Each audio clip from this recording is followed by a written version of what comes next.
Sir, si Ma'am Elaine po. Tumatawag mo sa'yo kagabi ah.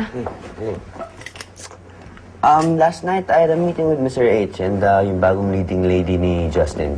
Late na kami natapos kaya I decided not to call you anymore. Dati-dati naman tumatawag ka sa akin madaling araw kung may kailangan ka eh. That's why I'm sparing you the trouble. Anyway, what makes you here?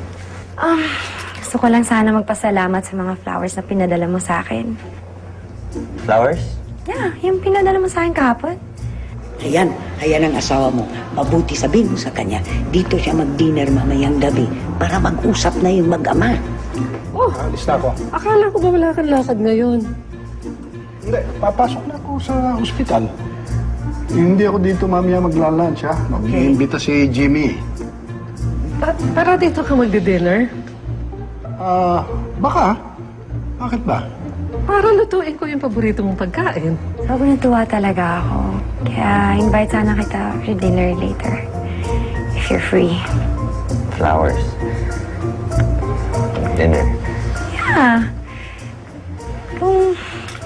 Kung pwede ka. We'll have dinner. And, you're welcome dun sa Flowers.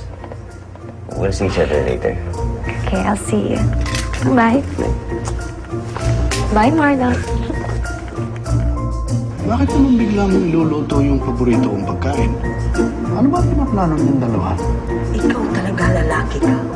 Mabuti nga meron kang isang asawa na mabait, pasensyosa. Nako, kung yung araw yung papi mo, nako, maghalo ang balat at tinalupan kung hindi siya darating sa hapunan. God rest his soul. Oh, sige. Dito ako maghahapunan mamaya at baka maghalo pa ang balat sa tinulupan. Marlon, nalagay dito. Sir, alam niyo, kinikilig ako sa inyong dalawa eh. Bagay na bagay ko. Aray ko. Yung Flowers, para kay Jessie yun. Hindi para kay Elaine. Eh, pwede ko pa nang pahabol eh. Bibili ulit ako. Get out! Yes, sir. Out. Out.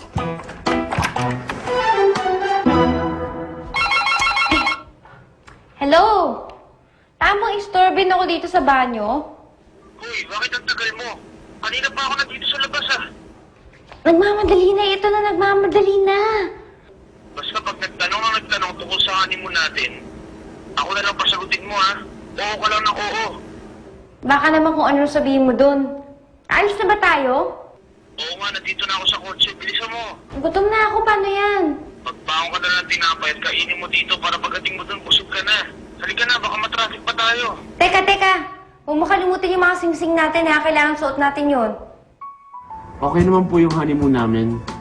Pero hindi kami masyadong umalis ng hotel. Baka kasi po pagkaguluhan si Justin kapag lumabas po kami doon. Sulit ang honeymoon. Bibigyan mo na ako ng apo, di ba? Are you okay, Iha? Opo. Ano yung surprise? Anong surprise po? Naku, ikaw naman, Justin.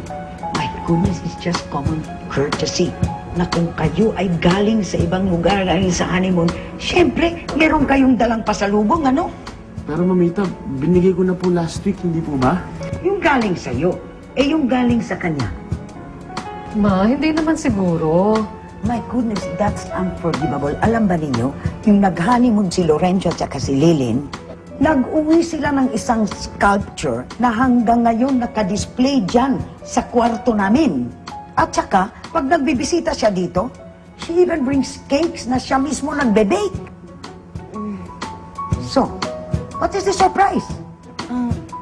Meron po akong hinandang sorpresa sa inyo. Sige. Jessie.